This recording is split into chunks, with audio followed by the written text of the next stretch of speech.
تو ان کو ضرورت تھی کہ دیسی گھی کا یا کسی چیز کا متبادل ملے۔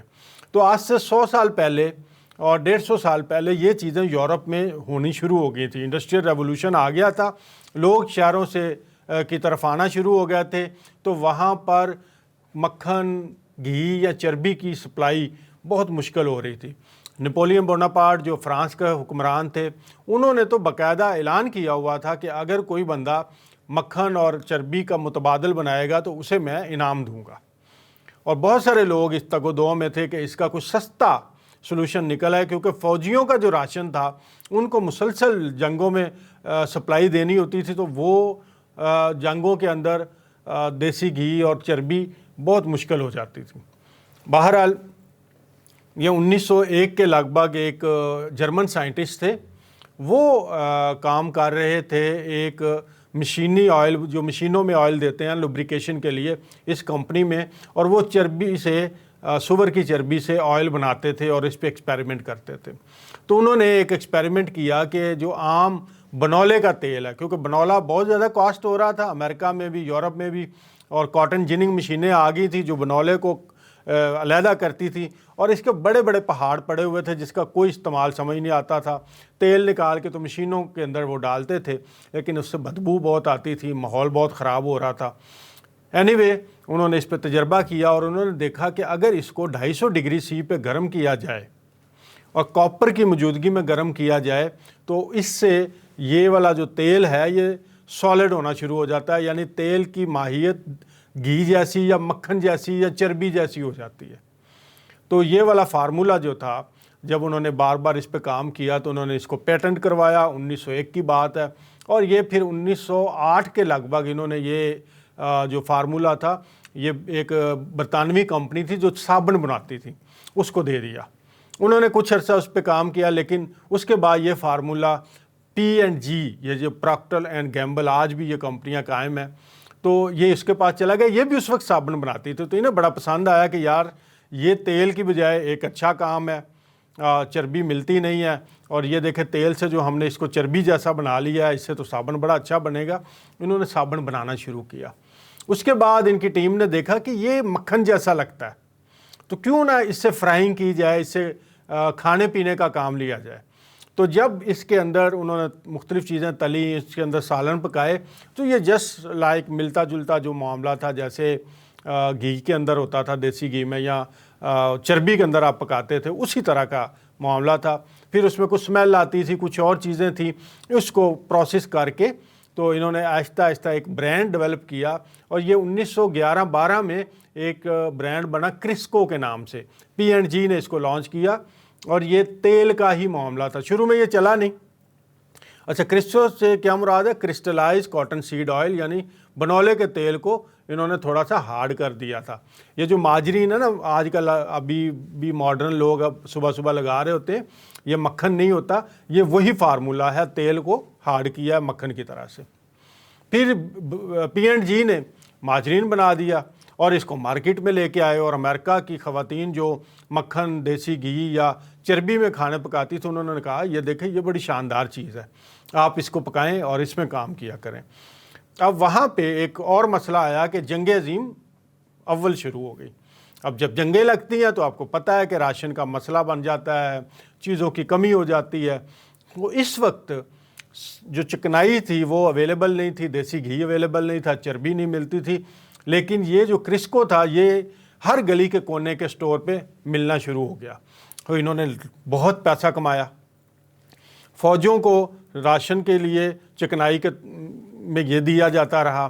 اس کے بعد پھر 1944 میں جب دوسری جنگ عظیم تھی تو اس میں تو انہوں نے پھر بہت پیسہ کمایا، اور یہ اسٹیبلش ہوتا گیا کہ یہ جناب سستا بھی ہے، بہترین بھی ہے، اور انہوں نے کہا جی دل کے لیے اور باقی صحت کے لیے بھی مفید ہے۔ پھر اس کے اوپر مہر لگوانے کے لیے کہ کیا یہ واقعتاً دل کے لیے اچھا ہے، تو امریکن ہارٹ ایسوسی ایشن جب بنی تو اس کو سب سے پہلا چندہ P&G نے دیا۔ اب آپ دیکھ لیں وہ P&G کی پالیسی کے خلاف کیسے بات کر سکتے تھے، انہوں نے بھی اس کے اوپر مہر لگا دی کہ یہ زبردست چیز ہے۔ اب تقریباً پورے امریکہ میں، یورپ میں اور کچھ حد تک جو برطانیہ کے زیر تسلط علاقے تھے وہاں پر بھی یہ گھی آ گیا، بناسپتی گھی کی شکل میں آ گیا، مختلف ناموں سے تھا کرسکو۔ جب یہاں آیا تو یہاں پہ P&G کے جو ڈسٹریبیوٹر تھے وہ بمبئی کی ایک مسلمان فیملی تھی اور اسے ڈاڈا فیملی کہتے تھے، قاسم حسین ڈاڈا ان کے بزرگ تھے۔ تو انہوں نے کہا کہ جناب یہاں پہ اب لانچ کرنا ہے تو اس کو کیسے لانچ کریں، تو انہوں نے کہا ہماری فیملی کے نام سے لانچ کر دیں، ڈاڈا گھی کے نام سے۔ تو انہوں نے پھر ڈاڈا تو انہیں مناسب نہیں لگا تو اس کے اندر ایل ڈال کے ڈالڈا لکھ دیا۔ تو ڈالڈا فرسٹ برانڈ تھا جو برِ صغیر میں آیا اور لوگ شروع میں بناسپتی گھی کو ڈالڈا گھی کہتے تھے، آج بھی یا دیسی گھی ہے یا ڈالڈا گھی ہے، تو ڈالڈا برانڈ تھا۔ اینی وے یہ کیسے بنتا تھا، تیل کے ایک ٹمپریچر پہ گرم کرنا اور اس کے اندر ہائیڈروجن کی بمبارمنٹ کرنا اور اس سے یہ تیل جو تھا سالڈ ہو جاتا تھا، جیسے پانی برف بن جاتا ہے، دودھ آئس کریم بن جاتی ہے، اسی طرح تیل جو ہے وہ سالڈ شکل اختیار۔ اب دنیا نے دھڑا دھڑ اس کو کھانا شروع کر دیا۔ جیسے جیسے یہ ہمارے گھروں میں گھستا گیا، امریکہ کے اندر 1950 کی دہائی میں ایک نوجوانوں کو ٹھا ٹھا کر کے ہارٹ اٹیک ہونے شروع ہو گیا، جیسے آج کل ہمارا پاکستان میں ایشو ہے۔ سن 2000 کے لگ بھگ جو بچے MBBS کر رہے تھے آج وہ سینئر ڈاکٹر ہیں، اور آپ ان سے پوچھیں تو اس وقت ان کو پڑھایا جاتا تھا کہ ہارٹ اٹیک 60 سال 55 سال کے بعد آتا ہے، اور اب آپ دیکھ رہے ہیں آپ کی نظروں کے سامنے 25 سالوں کے لوگوں کو ہارٹ اٹیک ہو رہا ہے اور سڈن ہوتا ہے اور وہ بچتا نہیں ہے۔ کتنی چینج آ گئی۔ اب امریکہ کے اندر جب لوگوں کو ہارٹ اٹیک ہو رہے تھے، 1955 میں امریکن پریزیڈنٹ کو ہارٹ اٹیک ہوا، آئزن ہاور کو، تو وہاں وہ سمجھ رہے تھے یار پتہ نہیں اب کیا ہو گیا ہے، کون سی ایسی چیز ہے جس سے ہارٹ اٹیک ہو رہے ہیں۔ تو وہاں بڑی چلاکی کے ساتھ ان کمپنیوں نے اور ڈاکٹرز کے ساتھ مل کے، ان میں ایک جو بدنام زمانہ شخص تھا اس کا نام اینسل کیز تھا، لیکن اس وقت وہ بڑا تگڑا تھا، ڈبل PhD تھا اور وہ پریزیڈنٹ کے بہت قریب تھا۔ تو انہوں نے کہا کہ چونکہ پریزیڈنٹ کو، چونکہ ہو تو بہت زیادہ ہارٹ اٹیک رہے تھے لیکن جب پریزیڈنٹ کو ہوا تو ایک کوہرام مچ گیا۔ تو انہوں نے کہا جی پریزیڈنٹ مکھن کھاتا ہے، پریزیڈنٹ جو ہے وہ گھی کھاتا ہے، وہ بیف کھاتا ہے، اس کی وجہ سے اس کے خون میں کولیسٹرول بڑھ گیا اور اس کے خون کے اندر وہ شریانیں ان کی بند ہوئی اور ان کو ہارٹ اٹیک ہوا، لہٰذا یہ چیزیں اصل ہارٹ اٹیک کرتی ہیں۔ تو سارے امریکن، ساری دنیا اس چیز سے اگر دل کی بیماریوں سے بچنا چاہتی ہیں، نالیوں کی بلاکیج سے بچنا چاہتی ہیں، تو آپ بھائی جان یہ گھی، چربی اور یہ بیف، مٹن یہ نہ کھائیں۔ اور اس کے ساتھ اتنا فرق پڑا کہ امریکہ کے اندر جو تقریباً ایک بندہ ایک سال میں 1 من بیف کھا رہا تھا وہ آدھے سے بھی نیچا گر گیا، اور اس کے ساتھ جو چکن تھا، یہ برائلر چکن، اس کی انڈسٹری بڑی گروم کرنا شروع ہو گئی اور اس کی جو کنزمپشن تھی وہ بہت زیادہ بڑھ گئی۔ اب آپ اس پروپیگنڈا کا شکار پہلے امریکنز ہوئے، پھر ہم ہوئے ہیں۔ ہمارے اندر بھی جو خوف بیٹھا ہوا ہے جمنے والی چکنائیوں کے حوالے سے، وہ وہیں سے بیٹھا ہوا، اور اب سوال کوئی نہیں کرتا کہ جب امریکہ میں بھی، یورپ میں بھی، ایون پاکستان میں بھی 1980 سے پہلے جب ابھی برائلر چکن اتنا ان نہیں تھا، جب ہم یہ کولیسٹرول سے پاک کوکنگ آئل یوز نہیں کر رہے تھے، تو یہاں بیماریاں نہ ہونے کے برابر تھیں۔ کینسر یہاں نہیں تھا، موٹاپا یہاں نہیں تھا، شوگر کی بیماری یہاں نہیں تھی، ہارٹ کے مسئلے یہاں نہیں تھے، لوگ سلم سمارٹ ہوتے تھے اور آخری عمر میں جا کے بیمار ہوتے تھے۔ جیسے ہی ہماری خوراک کے اندر چینی زیادہ بڑھی، کوکنگ آئل آئے زیادہ بڑھے، ہم نے برائلر گوشت کھانا زیادہ شروع کیا، ہم نے برائلر انڈے کھانے زیادہ شروع کیے، آپ دیکھ لیں کہ ساری کی ساری جو قوم ہے وہ بیمار ہو گئی ہے۔ کس گھر میں چربی استعمال ہوتی ہے، کس گھر میں دیسی گھی تو نصیب والوں کو دیکھنے کو ملتا ہے، کوکونٹ آئل بھی نہیں ہم استعمال کرتے۔ تو ہمارا وہ جو خوف ہے ان چربیلے مادوں کے خلاف، وہ اصل میں یہ تھا کہ یہ قدرتی چیزیں تھیں، ان کے پیچھے کوئی لابی نہیں تھی۔ جیسے بلڈ پریشر کے لیے ہمیں بتایا گیا جی نمک ہے، نمک نہیں کھانا، نمک نہیں کھانا، یہ بلڈ پریشر کرتا ہے۔ ہم نے کم نمک کھانا شروع کر دیا لیکن بلڈ پریشر پھر یوں کا تو ہے۔ تو اصل وجہ بلڈ پریشر نہیں تھی، اصل وجہ چینی وہ تباہی مچا رہی تھی، لیکن چینی کے پیچھے بڑی بڑی لابیاں ہیں، اس طرف کسی کا دھیان نہیں جانے دیا گیا۔ کوئی ڈاکٹر بلڈ پریشر کے پیشنٹ کو چینی بند نہیں کرتا، نمک بند کرتے ہیں، وہ نمک بھی نہیں کھاتا، پھیکے کھانے کھاتا ہے، گولی بھی کھاتا ہے، مرتا بھی ہارٹ اٹیک سے یا فالج سے۔ تو یہ وہ ہسٹری ہے جس کو آپ سمجھیں کہ کس طرح سے ہمیں صحت مند چکنائیوں سے اٹھا کے گندی چکنائیوں پہ، بیمار کرنے والی چکنائیوں پہ لے آئے۔ اب یہ بیماریاں کیوں ہیں، ان تیلوں کے اندر بیماریاں کیوں ہیں؟ جو بیجوں کے تیل ہیں، چاہے سویابین کا تیل ہے، چاہے مکئی کا تیل ہے، چاہے کنولے کا تیل ہے، چاہے بنولے کا تیل ہے، چاہے آپ کا سورج مکھی کا تیل ہے، اصل میں ان سب تیلوں کے اندر پولی انسیچوریٹڈ فیٹس ہوتی ہیں۔ اب پولی انسیچوریٹڈ فیٹس ایسی فیٹس ہوتی ہیں جن کے ساتھ جب یہ آپ کے اندر جاتی ہیں تو یہ آپ کے جسم میں دو کام کرتی ہیں۔ ایک تو انفلیمیشن بڑھاتی ہیں، یعنی سوزش بڑھاتی ہیں، اور سوزش ہر بیماری کی جڑ ہے۔ یہ جو ہارٹ اٹیک ہو رہا ہے نا، اور آرٹریز آپ کی بند ہوتی ہیں، کلاگ ہوتی ہیں، تو اس کی وجہ سوزش ہے، انفلیمیشن ہے، آرٹریز کی انفلیمیشن ہے۔ یہ جو آپ کے جوڑوں میں درد ہے، یہ آپ کے جوڑوں کی انفلیمیشن ہے۔ یہ جو سکن خراب ہو رہی ہے، یہ انفلیمیشن ہے۔ ڈائبٹیز آپ کے لیور کی انفلیمیشن ہے، آپ کے پینکریاس کی انفلیمیشن ہے۔ اور ان بیجوں کے اندر اومیگا 6 فیٹی ایسڈز ہوتے ہیں، کیونکہ ہر چکنائی جب اندر جا کے ٹوٹ پھوٹ کا شکار ہوتی ہے تو وہ فیٹی ایسڈز میں کنورٹ ہو جاتی ہے، پروٹین امینو ایسڈ میں اور کاربوہائیڈریٹ گلوکوز میں۔ تو یہ جو فیٹی ایسڈز ہیں بیجوں کے تیلوں کے اندر، وہ اومیگا 6 اتنے زیادہ ہیں کہ آپ کے لیے وہ زہر بن گئے ہیں۔ یہ ہمیں صرف 2-4% چاہیے تھے۔ اب ان سارے جن تیلوں کا میں نے نام لیا، ان میں تقریباً یہ 50% تک ہے۔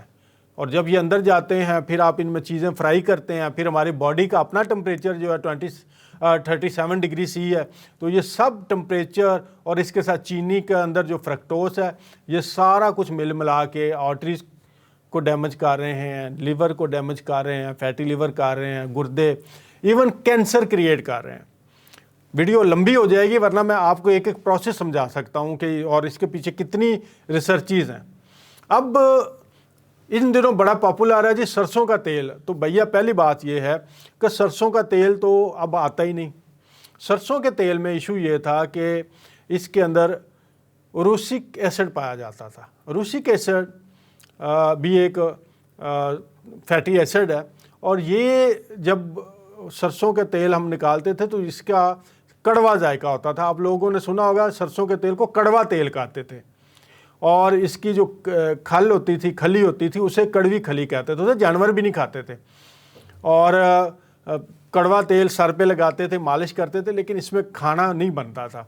تو اس کے اندر جو روسک ایسڈ تھا وہ پرابلم کرتا تھا، اور وہ خاص طور پہ دل کے اوپر جا کے حملہ کرتا تھا۔ ایک تو آرٹریز بلاک کرتا تھا، دوسرا جو آپ کے دل کے مسلز ہیں ان کے اندر چربی کی طور پہ اکٹھا ہو جاتا تھا، تو مسل سخت ہو جاتے تھے۔